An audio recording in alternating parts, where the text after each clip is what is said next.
welcome to Nerds at Church, a podcast about nerdery and the Bible. I'm Pastor Kay, and I use pronouns like she and her. And I'm Pastor Emily, and my pronouns are they, them, theirs. In this episode, we'll discuss the 20th Sunday after Pentecost, also known as Proper 25 or Lectionary 30, which this year falls on October 23rd. Check out the episode description for links to the Bible passages and other references we make in this episode.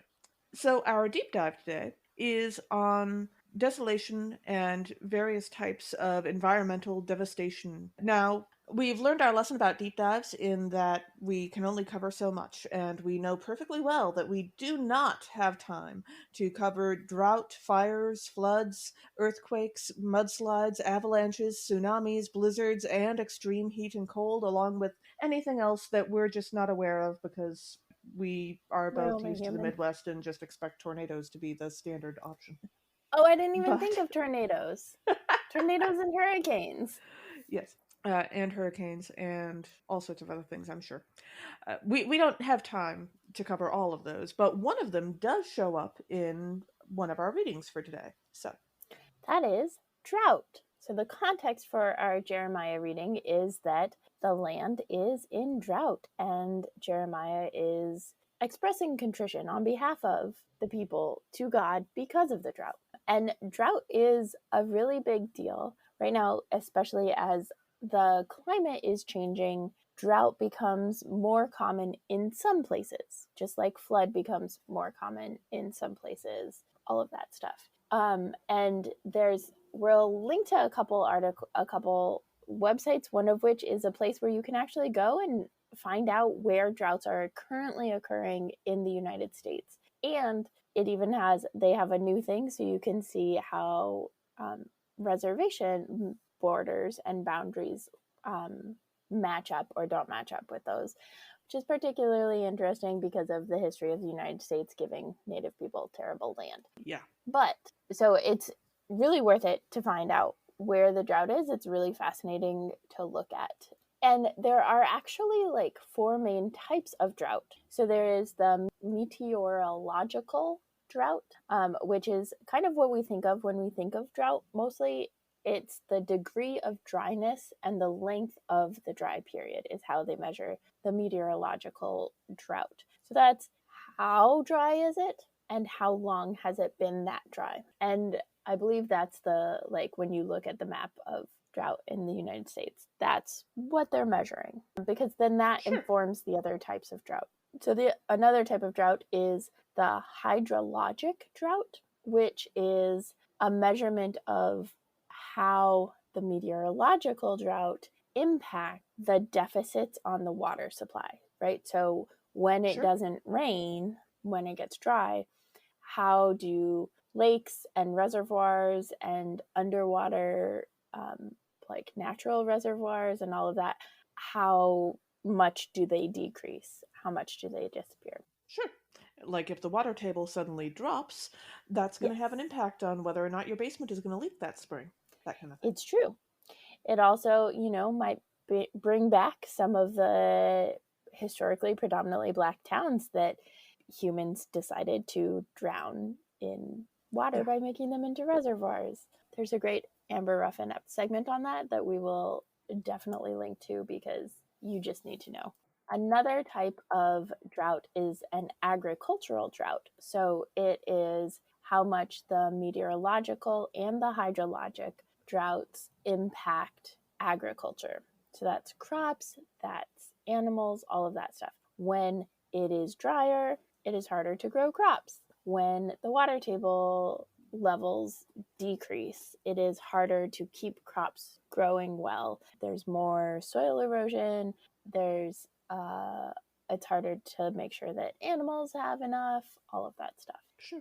And then the final type of drought is a socioeconomic drought. And so this one measures how meteorological, hydrologic, and agricultural droughts all impact supply and demand of economic goods. So that is not just like how people can get around for like transportation, but specifically goods that require water to be produced And then if there's a drought, you cannot produce as many of those goods. So that's Right. the like specifics of the socioeconomic drought, which is a pretty direct impact type of drought. Yeah.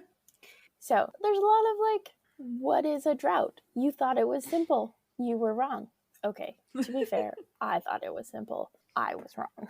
We're very proud of you being able to admit that, Emily. That's very mature. I know. I mean, I'm a 5. It's hard to say I was wrong. So I've done it like twice in the last 24 hours now. I'm on a roll. It looks like you're in a drought area, actually. Okay. I am not. Yeah, the crops are Yeah. not doing quite as well as a lot of people had hoped. But Yeah, basically like the eastern seaboard minus like Massachusetts, Connecticut, Rhode Island, New York City is not in a drought. And then like the Rocky Mountains, the top of the Rocky Mountains are not in a drought. Everywhere else in the country is basically somewhat in a drought. Yeah. Some worse than others, but anyway, so drought has a lot of impacts, right? So there's the way we measure drought and there's what it impacts, which are obviously related. So the first impact of a drought is on the water supply. If there's no water, then you're gonna like the water supply is going to disappear. yeah, I remember being really startled the first time I talked to someone who grew up in California, and they told me that it was standard for them to limit the number of times they flushed the toilet during the day, like not strictly based on how often the toilet was being used. And that was a surprise, but it turns out that that's one of the side effects of having a water supply problem. Yeah, it's true. That is a big impact, and that's like California has been doing that for a while. California Yeah. and Colorado, my home state, have a tense relationship, to put it mildly, when it comes to water. Yeah. Because someone came from California, got elected to Congress in Colorado, and then suggested giving water rights to California. And it was all based on measurements of like a couple really good years of water, and Sure. which have never happened since. And everybody was like, that person's from Colorado, so if they're suggesting giving away their water rights, that should be a good thing. So after that person's term was over, they moved back to California. Yeah. And since then, Colorado has changed the laws so that you have to actually reside in a state for a certain amount of time before you can run for elected office. Yeah, Minnesota has had that. issues with people living in parts of the state that they don't want to rule over, and yeah. So. Yep. Anyway, so droughts obviously impact water supply, and they also impact agriculture. So they affect livestock and crops, including the like top 3 crops I think in the entire United States, which are corn, soybeans, and wheat. I didn't really know about wheat as much because corn and soybeans is like all of the Midwest basically. Yeah. And that impacts like food price instability and food security. I think wheat requires a little less water than corn and soybeans do, because it tends to be grown at higher altitudes where there is a little less water. Speaking of Colorado, so yeah, right. Which is fascinating, particularly since corn and soybeans mostly go not to feeding people. Yeah. So if we actually like moved away from those, we might do better. Weird. Yeah. Drought also impacts transportation, particularly in the ways that it lowers river water levels, and so it makes river commerce on like the Mississippi and other rivers a lot more difficult. Most transport barges apparently need at least 9 feet of water to operate, and so if it's less than that because of drought, they're not going to be able to actually like get through there. Remember when the giant barge got stuck in the Suez Canal and suddenly the world trade just stopped? Yeah.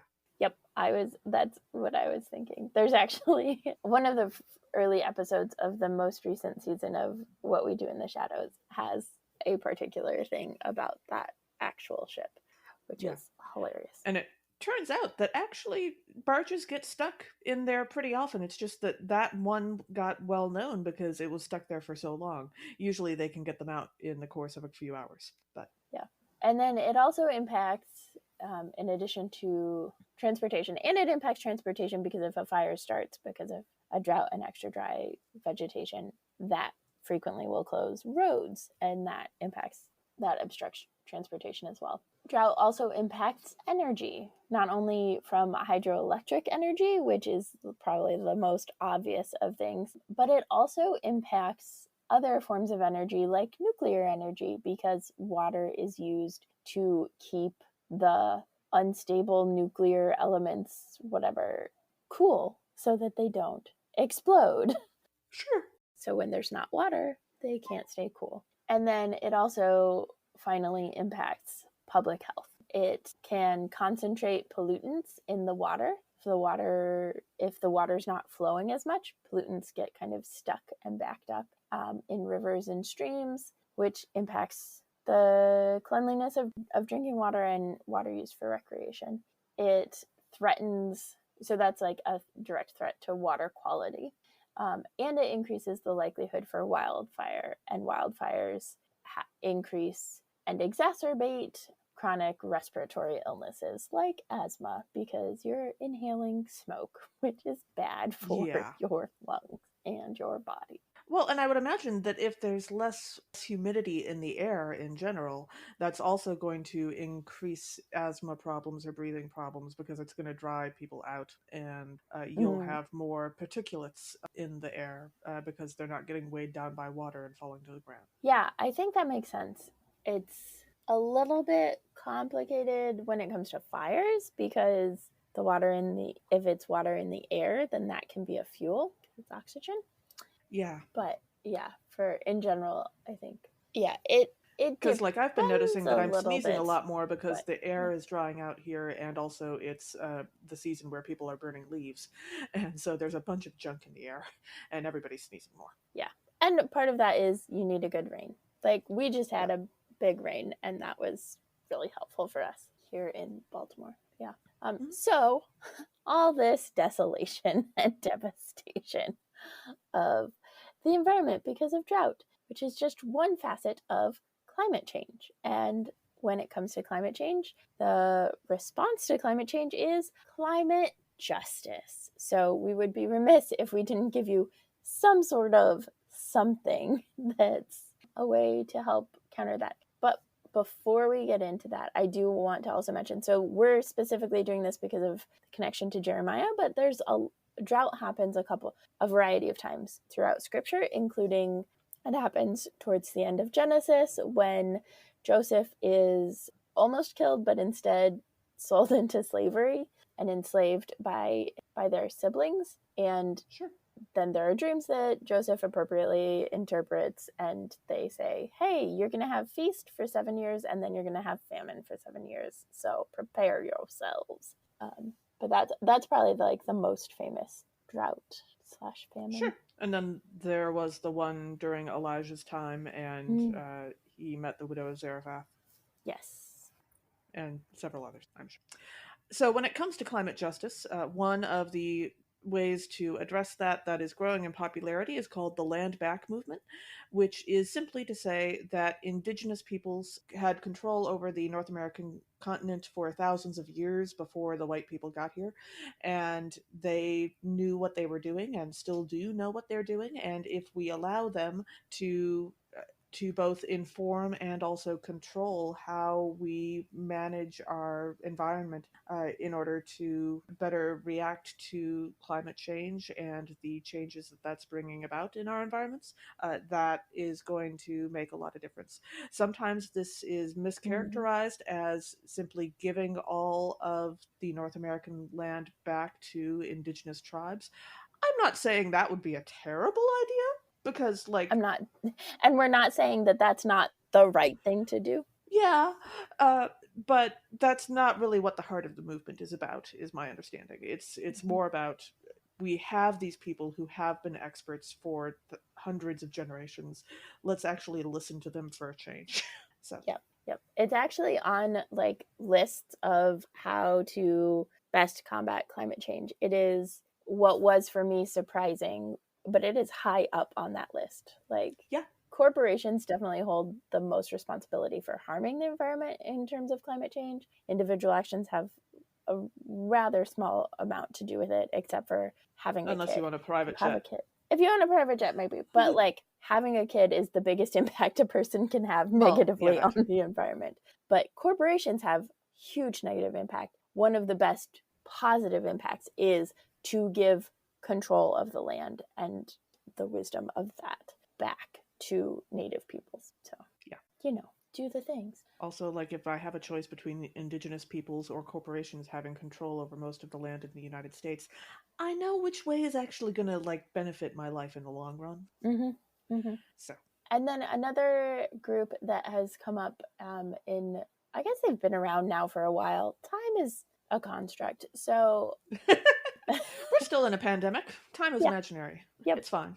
But the Sunrise Movement is a youth led movement. So it's youth and young adults who are pushing for things like the Green New Deal and climate justice and fighting fascism, all of those things. And so we will link to both a really good article for Land Back and for the Sunrise Movement. But those are both organizations and movements to learn more about and to potentially get involved in or support financially if you are able to do that. Yeah.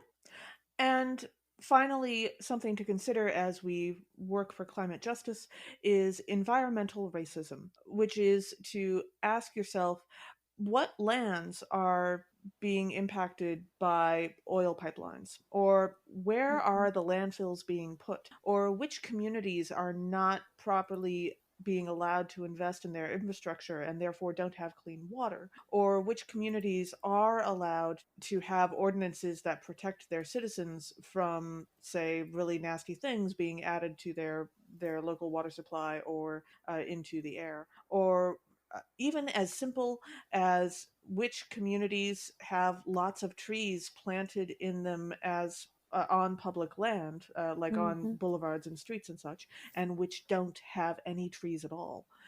All of that is part of the conversation of environmental racism. And there's a whole lot to that. We could definitely do a deep dive or six on environmental racism, but Mm-hmm. it's still a big piece of how we make choices as a country to address climate problems, and we need to start looking at it more clearly. Yeah.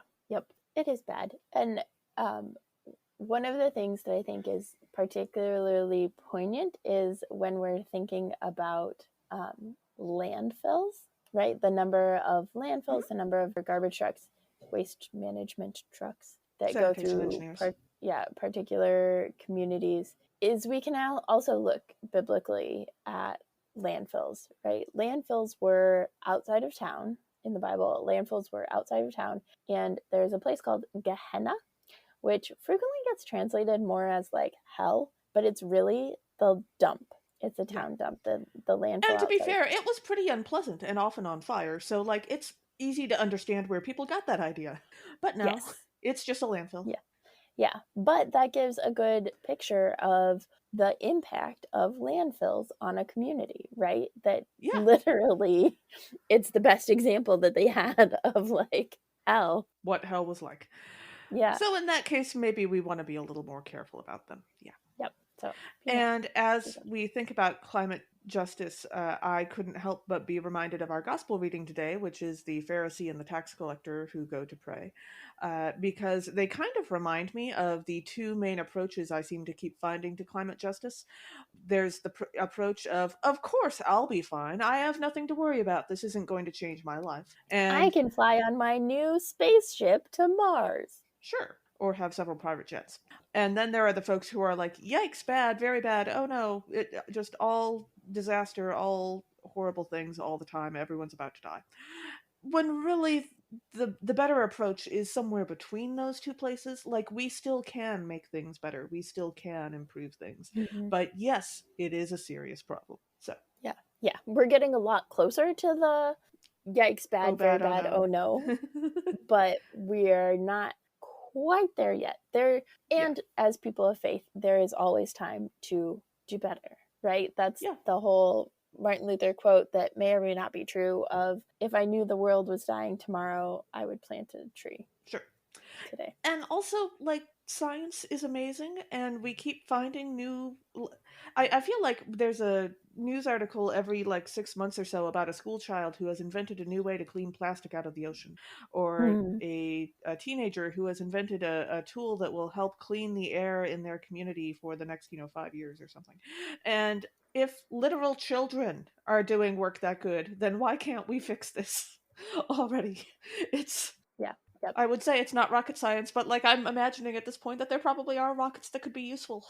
Not the ones that send, well, okay, actually a rocket that sends Elon Musk to the moon might be useful, but not like I mean, if we could send Jeff Bezos and Elon Musk both like out into outer space and just like leave them there, that would probably hugely that would improve. probably be a sin, Emily. I think probably the fifth I commandment. mean, would Like, it? Would it really? Also, there's Baltimore has a particular way of dealing with trash in water and like that particular type of devastation. And they, it is with trash wheels that like go around, and I will share the website for Mr. Trash Wheel and the Trash Family. Apparently there are some other places that have also gotten trash wheels as part of their like efforts on okay. this, but I'm the picturing like a original, water wheel that picks trash out of the river or something. yeah, basically. So the original, installed May 9th of 2014, was Mr. Trash Wheel, who likes pizza boxes, pythons, and Star Wars, even the prequels. Aw, and he has So googly eyes. yeah. And then Mr. Trash Wheel was joined by Professor Trash Wheel, who also has googly eyes but with eyelashes, which is how you know she's a girl. Though I love that it's Professor Trash Wheel. Yes. And then Captain Trash Wheel has like a captain's hat on. And Gwenda, the Good Wheel of the West, I think is still. No, yeah, she did. They just haven't done it, but she Does she has have like a a little wand sparkly and tiara? crown and Oh, stuff. a wand. Excellent. Okay.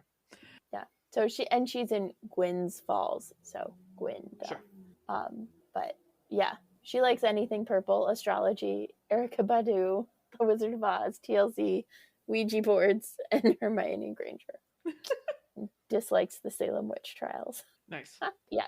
So we will send this. It's delightful, but it's also something that like actually is positively impacting the water in the Baltimore. Like Baltimore has like a couple harbor areas, but impacting the Sure. water in Baltimore, which is really great. So yay, Trash Wheel family. Anyway, also Excellent. obviously we are a nerdy podcast, and so we talk about sci-fi and fantasy all the time. And you know what sci-fi does a lot of? Dystopias where there are giant droughts and nobody has access to clean water, or at least not as much as they did. For example, in the Divergent series, it takes place in Chicago, but there's been so much drought that what used to be the Chicago River and the Great Lakes are now just like marshes. So there's still like some water, but it's so severely dried out compared to what it was. Bad. Sure. It's a drought bad thing. Drought. Bad. Very bad. I had a little trouble coming up with drought examples exactly, but if you want desolation and environmental devastation, there's, of course, a variety of movies for you, like The Day After Tomorrow, which is not a terribly good movie, but does the whole, what if the world just froze tomorrow? There is Twister, which arguably I think is actually a better movie in terms of like actually, having decent pacing, which is all about tornadoes. And then there's Deep Impact, which is kind of cheating in that it involves a comet hitting the planet, but there's plenty of environmental devastation after that, including at least one very memorable tsunami. So It's true. It's true. I remember that. Interstellar does a pretty good job. It's actually really interesting.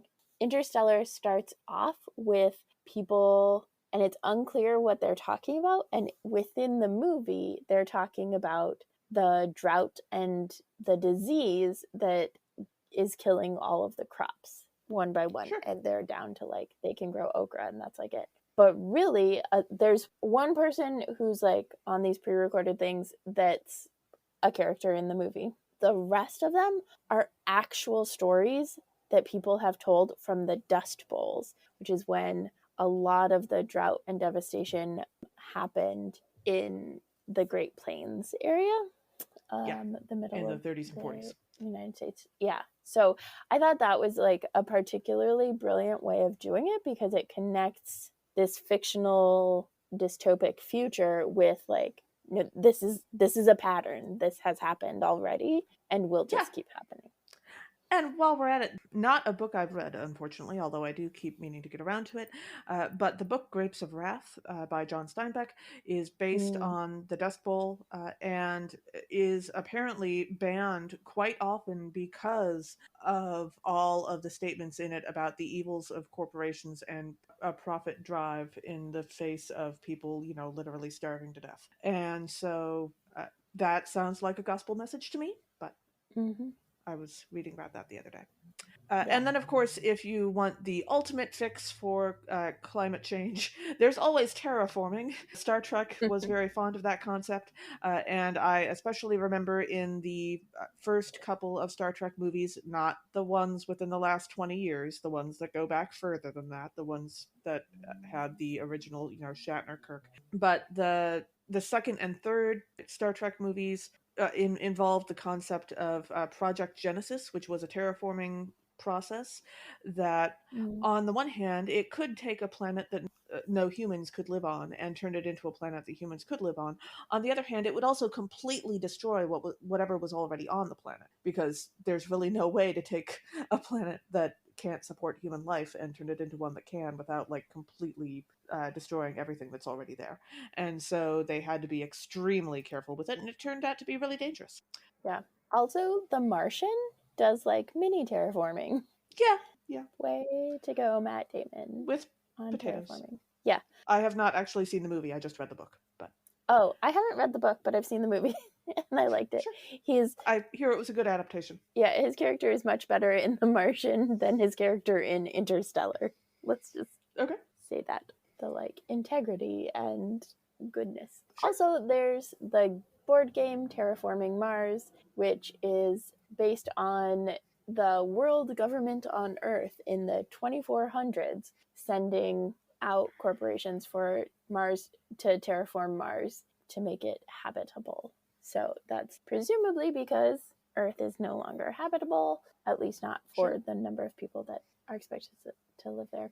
And if you play Settlers of Catan, which I enjoy playing, I don't play these versions of them, but in Settlers of Catan, especially the more advanced versions, there's versions that you can play that are like through the desert or drought, where there's a lot more desert, or in order to get to certain places, you have to go through a desert place.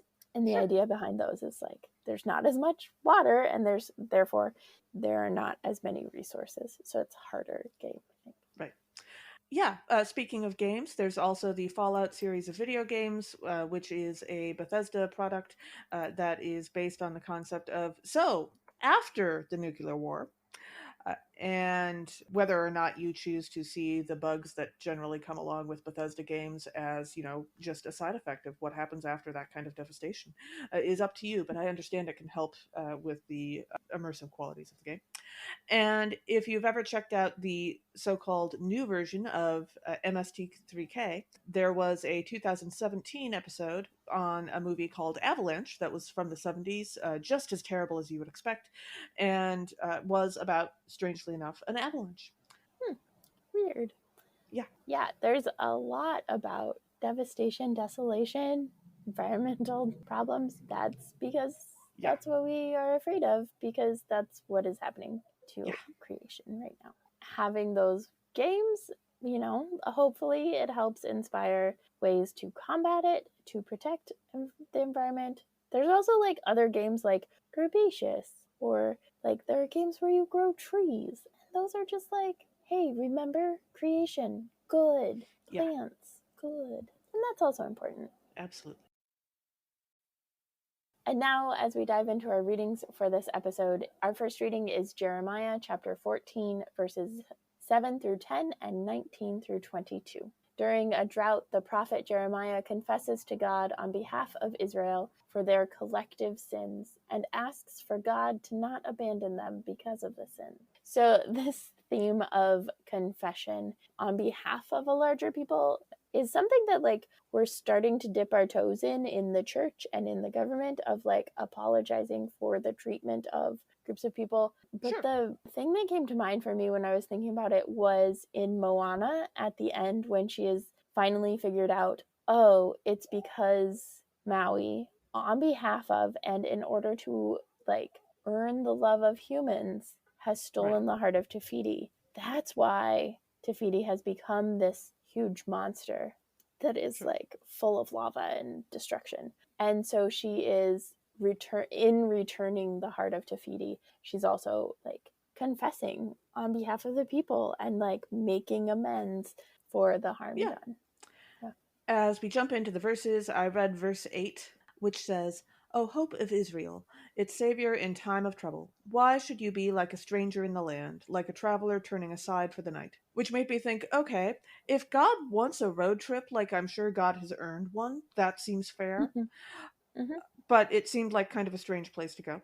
But it also reminded me of how in the movie Close Encounters of the Third Kind, Richard Dreyfuss's character's family is very upset about his road trip because, you know, he was abandoning them, and a remarkably Ooh. small amount of time in the movie or like attention is paid to that, and yet his character is somehow supposed to be a hero. I still don't. Anyway, I would imagine we would Oh, be upset about God, you know, running off on a road trip and abandoning us too. So that seems fair. yeah. I don't think I've seen Close Encounters of the Third Kind, but This yeah. is part of my argument for why that's actually a horror movie. Because Richard Dreyfuss's character Ah. winds up as the sole ambassador from Earth to, you know, the spacefaring peoples. And either he abandoned his family of his own free will and is slightly sociopathic, or he was like subject to aliens' influence the entire time.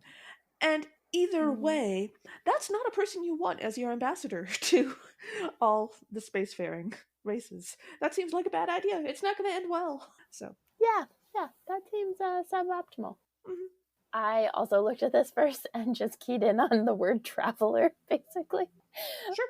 But it reminded me of the show Travelers, where they are sending their consciousnesses back in time Ooh, to try to repair the disasters and the damage that is done, that humans are doing to Earth and to each other. And sometimes they are strangers, and so they come and they become strangers. And if sure. they're in a relationship with somebody, that person like sometimes figures out that this is not who they thought they were, because they have this entirely different personality and stuff. Right.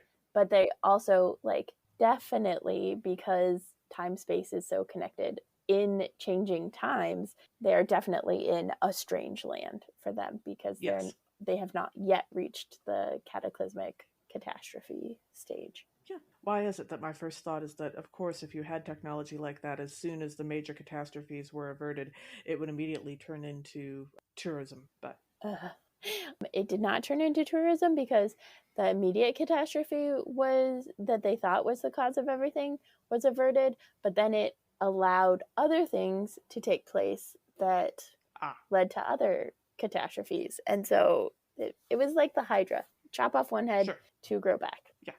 And then we read verse 21, Do not spurn us for your name's sake. Do not dishonor your glorious throne. Remember and do not break your covenant with us. So there is an ongoing story arc in the cartoon for adults called Harley Quinn, which is about the Batman character Harley Quinn, which I'm Mm-hmm. very much enjoying, where her friend King Shark, who is oddly enough a shark, who walks on land, among Huh, other things, weird. and also swims, is also heir to the throne of an underwater shark kingdom. But he actually really likes his life on land that he's come to create and discover, and he wants to stay there. And so there is quite a bit of discussion throughout several episodes about how keeping a throne that belongs to you may not actually be the most important thing in everyone's life. Like, that's not really something that interests him, although it turns out that he kind of has to because the alternatives are so much worse. And I kind of wonder if God has ever wanted to wander off and, you know, become an IT consultant or something just for variety. And could God be God without the throne, as it were? I mean, there is this whole Jesus thing. Yeah. Yeah, I was also kind of wondering earlier when I was talking about God taking a road trip, was Jesus the equivalent of a road trip for God? The road trip. I kind of like that. That is hilarious. Then in verse 22, we read, "Can any idols of the nations bring rain, or can the heavens give showers? Is it not you, O everlasting our God? We set our hope on you, for it is you who do all this. Unless you happen to be in a movie like A Cinderella Story with Hilary Duff, because you have Yeah. to clarify which Cinderella story you're telling, where she's the Cinderella character in Southern California during a drought. And there's this like point where she's talking to the love interest and she's like, you know what, I'm done waiting because waiting for you is like waiting for the rain in this California drought. And then at the end of the movie, spoilers, he comes and like kisses her in front of everybody and is not embarrassed and whatever. And the Aw. rain starts to fall. And so, you know, idols of the nations might not be able to bring rain, but definitely directors, producers, and writers of movies can. Yes, absolutely. And also music videos, because sometimes the rain falls on your wedding day. Exactly. Yeah. Our second reading for today is from 2 Timothy chapter 4 verses 6 through 8 and verses 16 through 18. The author, expecting to be executed for their faith soon, encourages Timothy to remain strong in faith, saying that they, the author, have never been abandoned by God, though they have been abandoned by people. Rude. Those people are rude. Well, yes. So, one of the themes in this passage is the idea of persecution, and this person is literally being persecuted for their faith. And I can't help but think of the situation, the ongoing situation in Iran, where women have been persecuted for not following very, very strict guidelines, and some of them have been certainly jailed, and some have been killed for Yes. not wearing hijab or for other things that the government, that the very conservative government has declared are appropriate or inappropriate for women to do or not do. And that's a little bit more extreme because there's actual like executions happening, but also like the flip side of that is what happens in France, where women are banned from wearing hijabs or burqas or those sorts of things. If they have a government job. Yeah. Yeah, but that impacts then like not just if they have a government Yes. job, right? It impacts the whole culture. And so Yeah. both of these are about freedom of expression and religion, and it's interesting to see who latches on to which and Yeah. who like recognizes the overarching, that both of those are persecution of women. And then add into that, right, the United States and the persecution of people who can have kids and who have uteruses and what that looks like. And yeah, it's a whole bunch of Yeah. very intentional attacks on gender Yeah. minorities. So, on a slightly less heavy note, as we read verse 6, we read, "As for me, I am already being poured out as a libation, and the time of my departure has come." Okay, so I want to say for the record that I do understand that this verse is about the author getting closer to his eventual demise, and it is his life being poured out, right? Mm-hmm. That's what this verse is talking about. But also, every time I read it, I can't help but just immediately get an image of a drunk person. Like, that is just how the verse makes this sound. And particularly for some reason, I don't know if this is just me, but the whole idea of someone being poured out as a libation makes me specifically think of the kind of drunk person who goes completely boneless. Because there are different kinds of drunks, right? Yeah. And so some people just go very boneless and sort of fall into a puddle on the floor. And I have to remind myself that this isn't talking about that kind of thing. But I suppose that kind of drunk would be the exact opposite of Eric Selvig in the first Thor movie, who gets into a drinking contest with Thor, an Asgardian, which is a Ooh. terrible idea, especially if you're an older, normal human guy. And he actually almost holds his own, like, which is a Oh. statement to the alcohol tolerance he has built over the course of his life. Mm-hmm. But that was supposed to be sort of an illustration of who he was as a person. And it kind of explains how he is later able to hold up under Loki's mind control later, because if he can control himself that well while wildly drunk and has all that practice doing it, that kind of makes sense. So Yeah. I was thinking of Lord of the Rings and the dwarf elf drinking competitions that happen with Legolas and Gimli, but also happen in the Ring of Power although the elf pretends to be drunk, so pretends to go boneless and stuff. Yeah. But I like your See, I just example immediately as think of it comes in pints. well. But Also that. yeah. Yeah. And then in verse 7, we read, I have fought the good fight. I have finished the race. I have kept the faith. And this, there's a sense of like, I made it to the end. And it's really easy, especially as Christians, to like, it's just about like heaven and the end and that sort of thing. But it's, I have kept the faith. And so there's this like sense of it also being a recognition of the journey that has taken place. Sure. And so that always reminds me of when I was at camp, when I was on staff at Rainbow Trail Lutheran Camp, we would always listen to the song Yukon Sally, when we got back from the big like overnight hike that we did, because it was a hike up to Eagle Peak, and sometimes we made it and sometimes we didn't make it. And the song pits kind of Yukon Sally, who is about the journey, is about the hike, is about the climbing and the journey of the thing, against Helicopter Joe, who just takes people to the top of the mountain so they can get their picture and then flies them away instead of like any sort of difficulty or journey in the process. Sure. So yay, Yukon Although Sally. not having gone to that camp or heard that song, I have to say that my immediate instinct was to hear the tune of it to the song of Mustang Sally, which is probably not the case. And yet I still really like the image. That's hilarious. It is not that. It's an actual song. Like, it's not a camp song. No, I believe you. It's I will see if I can find it and include it in the episode description, because it is a really good and beautiful song.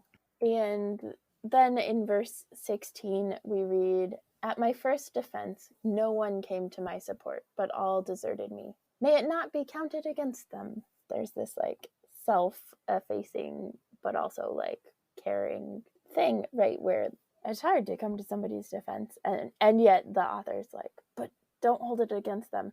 And it reminded me of Coco, because 'tis the season for Coco.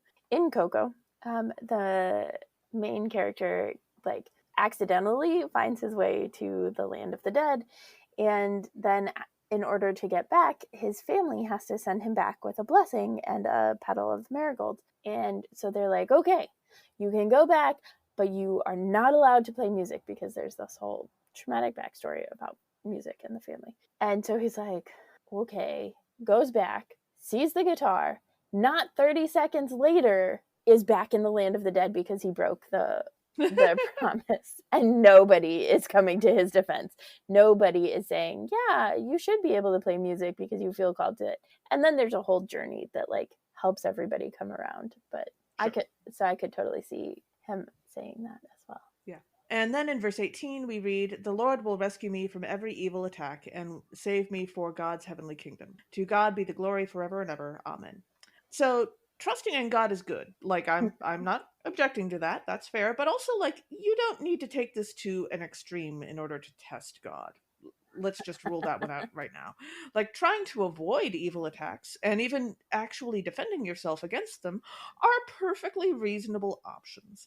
And I feel like my favorite way to summarize this, that I think one of my childhood Sunday school teachers came up with, was a quasi-biblical example of trust in God but tie your camel to the post. Because I think the original version of that is actually an Old West saying of trust in God but tie your horse to the post. Yeah. And my Sunday school teacher turned it into camels because, Bible. So. That's fantastic. Yeah, that's it. That's a good thing. Yeah. And then our gospel reading for this episode is Luke chapter 18, verses 9 through 14.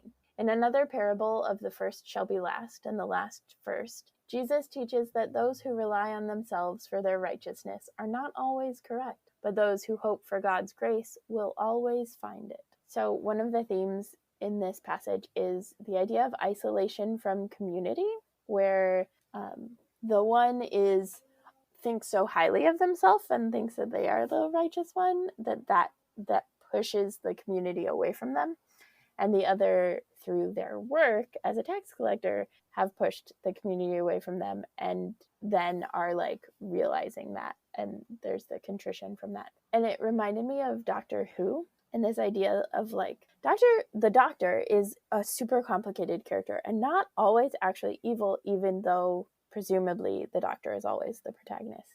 But the doctor like Sure. self-isolates and pushes the Time Lords away because those other Time Lords are in the middle of this giant time war with the Daleks. And he's like better than their war. And so like pushes them away and then is isolated from community for literally the rest of his lives. Versus Clara, who's one of the companions, who in traveling with the doctor accidentally is self-isolating from her boyfriend, is put it like there's a growing separation with her boyfriend. And then when she realizes it, when she's confronted with that reality, then she repents and she's contrite about it. But it's this like having to realize what has been happening versus just like doing it and then not looking back. Yeah, Clara was an interesting character, but I really liked Danny.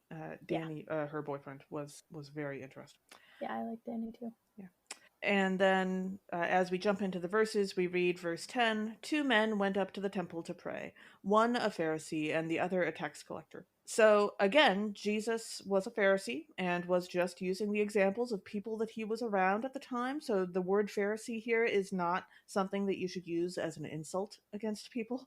And Pharisees are just a normal group of Jewish people, a very specific group with certain beliefs, and they weren't like naturally evil or anything. And while we're at it, tax collectors are not inherently evil either. The IRS is a organization that that does necessary work and is not inherently evil either.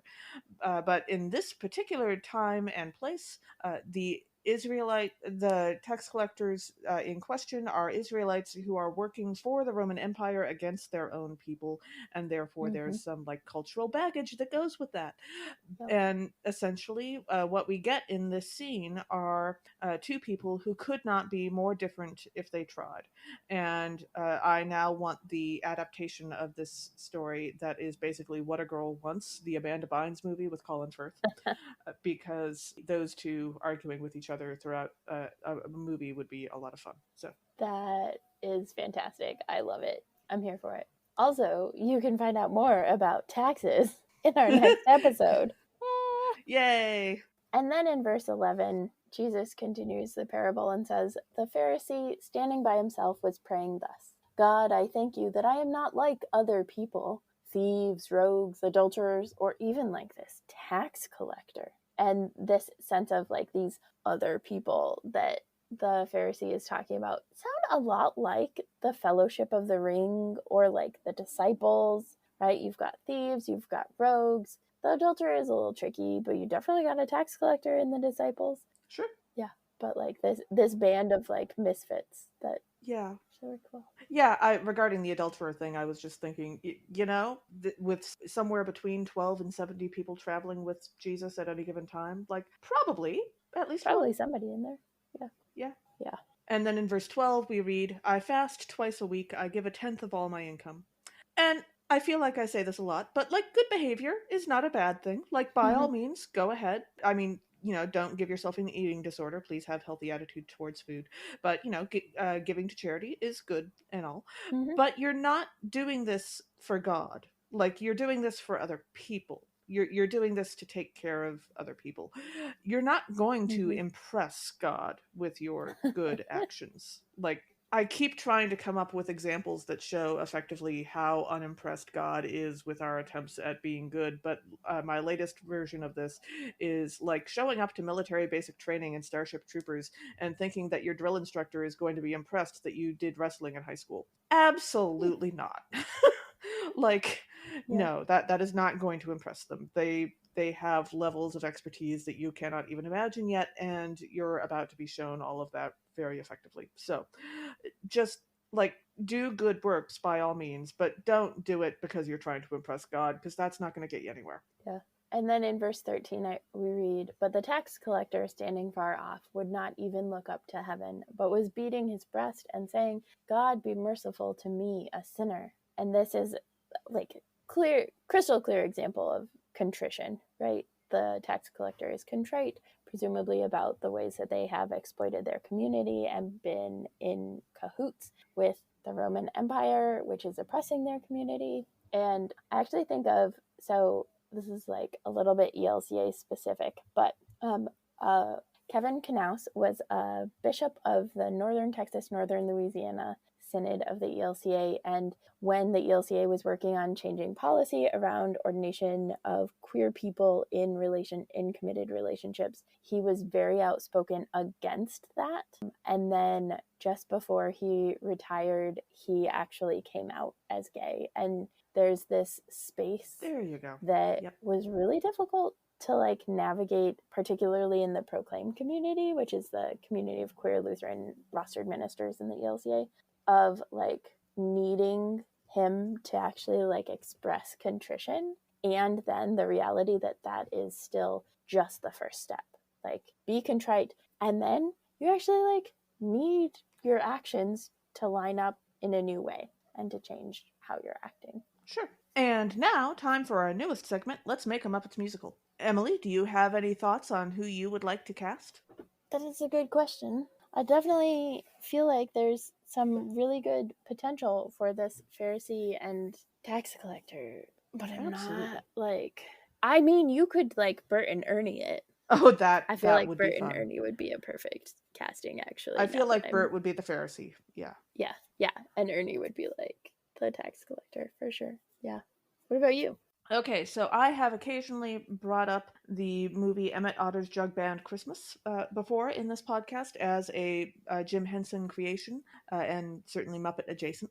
And I was struck by the fact that there are like oodles of people who would stand there watching the Pharisee and the tax collector and just be so done with both of them. Like, if you took an actual poor person and you had them listen in on the Pharisee and the tax collector praying, they would be so over this scene that I can't even begin to tell you, right? Because the Pharisee is going to be a financially stable academic person who probably like votes against the interests of the poor on a regular basis, and the tax collector is going to be rich by cheating poor people. And so like a poor person listening to these guys is going to be so done with that. And then I was immediately cast back to on YouTube, and we can link to this. There is a clip of Emmett Otter outtakes.